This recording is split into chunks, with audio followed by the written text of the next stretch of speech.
Hi everyone, Hey. welcome back. Steph and Rachel here, Yoga Bones.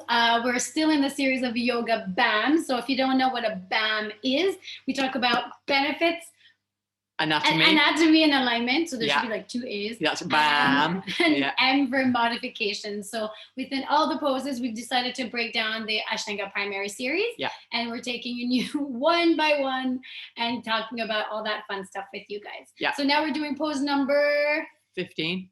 16? 16. 16. We're at 16 already. Only 84 more to go. There you go. Cool. All 100. Yeah. All 100. So we are doing a single leg extension, which is the Sanskrit. The Sanskrit is. Go ahead, Steph. Don't know. Yeah, it is some Eka Padangusthasana, which is one of my favorites. I actually really like this pose. I prefer it on the left, but I kind of like it on the right too. So we're going to get Steph to demonstrate. Yes. And I am going to start talking about some of the anatomy. So let me see if I can get out of the frame a little bit here.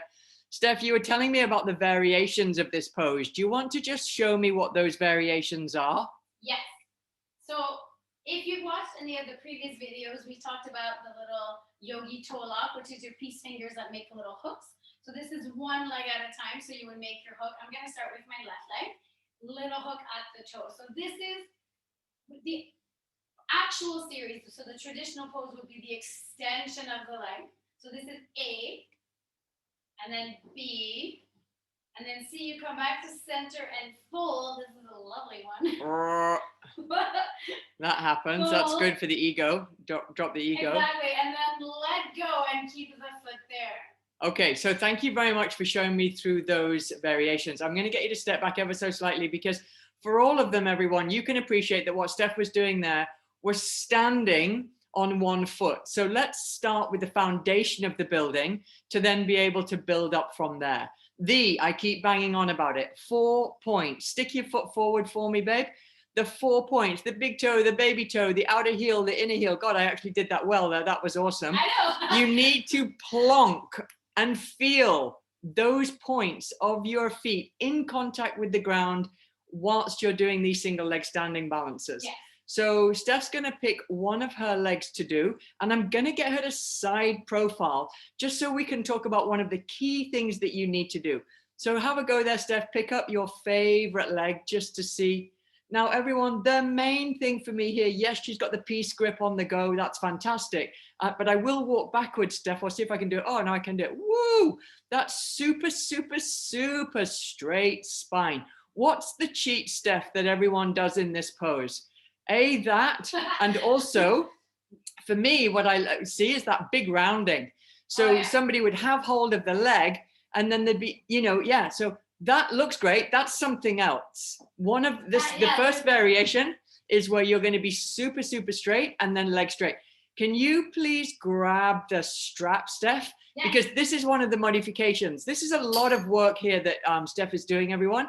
And so not all of us have the appropriate strength in the standing leg and then the length in the hamstring of the leg that we're opening. So to have the strap around the forefoot is going to then enable you to have slightly longer in the arm to keep that really straight position, which enables, we're going into the second variation, taking the foot out to the side. Now, importantly in this one, everyone, these headlights have got to be facing forwards. So it's not that you are then swinging your leg way far back, then Steph's whole body is then, let's call it cheating. Mm-hmm. Okay, so just talking you through a couple of the alignment cues in this.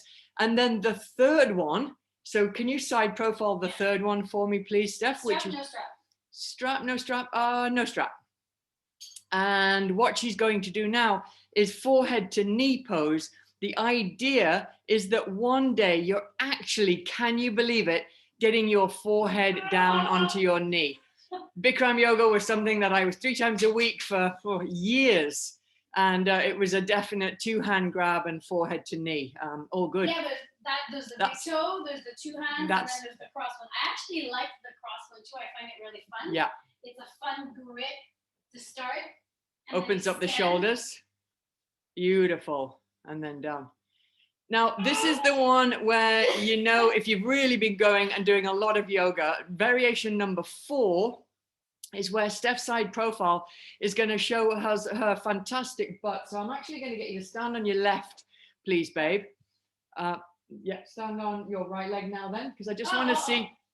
I want to show, oh, This wow. leg. No, stop the leg that's, there we go. Oh, okay. So you see that little butt there? Go ahead and put the leg out straight, babe. So you're going to see huge glute activation in your body when you then lengthen the other side.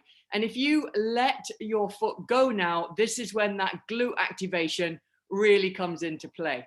Cool. So as a physiotherapist, everyone, what I'm really digging about this pose is that glute activation that you have. It's the long spine, so copying Tadasana spine, and it's not cheating by rolling into the back of the heel or rolling into the front of the big toe. You've really got to find that standing balance in the four corners of each foot to then enable that length to be generated through the body.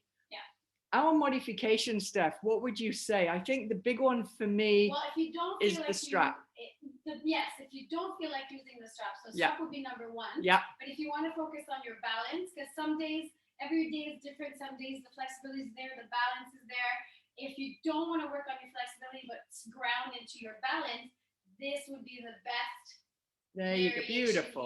Yeah. Finding that still Tadasana spine, supporting of the foot. Just watch the hips, even in the leg extended or the knee. Make sure you're not kind of dumping into that foot. We didn't talk about tree pose but it's still kind of that same action. So no dumping in that supporting hip, reaching up. Even when you turn, you're still not dumping into that hip. You want to stay everything nice and tall. And you can still do forehead to knee. Really not necessarily demanding. easier because the leg is bent. I find it still very challenging and fun. Yeah. So you have the full extension, grabbing the knee, or the strap, grabbing the spine. Yeah. You have two legs. Don't forget to do both. There you go. That's awesome.